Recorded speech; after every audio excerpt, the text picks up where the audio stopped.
a dús bara ba wat lom buíochas a thabhairt do gach éine a tháinig amach inniu agóid, go háirithe iad san ó Laois agus Roscommon. Tá agóras sláinte ag dul in ulc, margheall na gcathair siar ní amháin leis an rialtas seocht ach freisin leis an rialtas a thuaigh thart. Caimid stád a cóir leis, tá árnaíine ag fullingt agus níl gá leis. Article 12 of the International Covenant on Economic, Social and Cultural Rights, to which this state is signed up to, calls for the creation of conditions which could assure us to all medical service and medical attention in the event of sickness. Can we say in any honesty that this state is fulfilling this basic right of our people?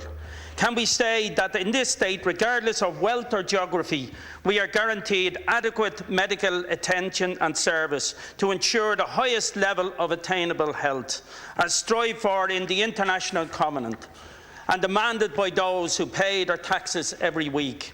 I don't think we can say that. I'm not alone in this, certainly not in this House, certainly not in this state.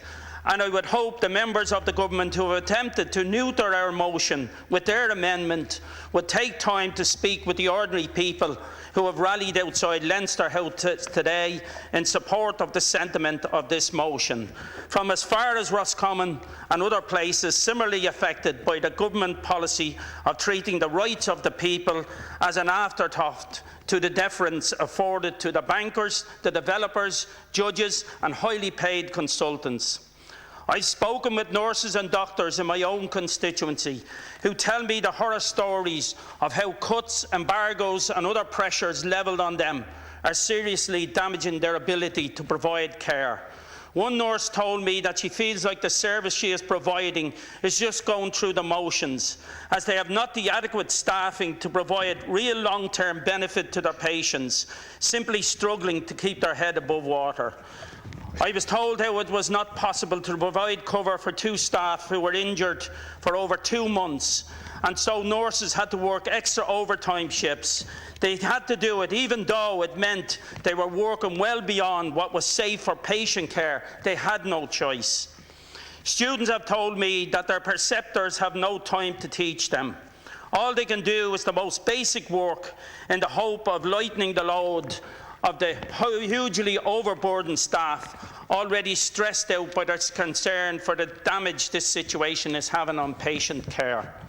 Last week in a hospital in my constituency, there were only 2 porters on duty one evening, which meant x-rays, blood, urine and stool samples were all delayed, including 2 blood transfusions, which thankfully were not so urgent as they often are. Normally the one. Intern doctors in one hospital are now cut by 1/3 for night shifts from 12, leaving already overworked interns who are often dangerously tired while in the course of carrying out their vital duties are even more burdened with work.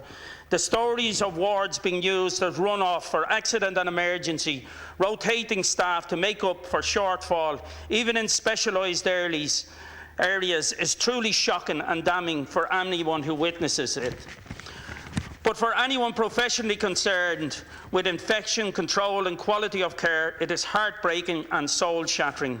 I truly feel for the people who studied long and hard and dedicated themselves to the provision of care, who are so utterly failed by this system. They are ready and willing. We are also faced with cuts in hours for home help. Dublin North West, my area, has a large old population, many of who require help so that they can remain independent in their homes. This is hugely important to these people, but becoming more and more difficult as they are receiving less and less care. The stories I have heard in my office every week for the last few years, and I'm sure everyone in this House has heard them. People being cut from 8 hours down to 2 hours, people as little as 1 hour a week who need real assistance. I'll have to ask the Deputy to conclude your remarks. Deputy Ferris has to speak yet, Deputy. So. With that, I'm asking people to support our motion. Thank you. Deputy Martin Ferris.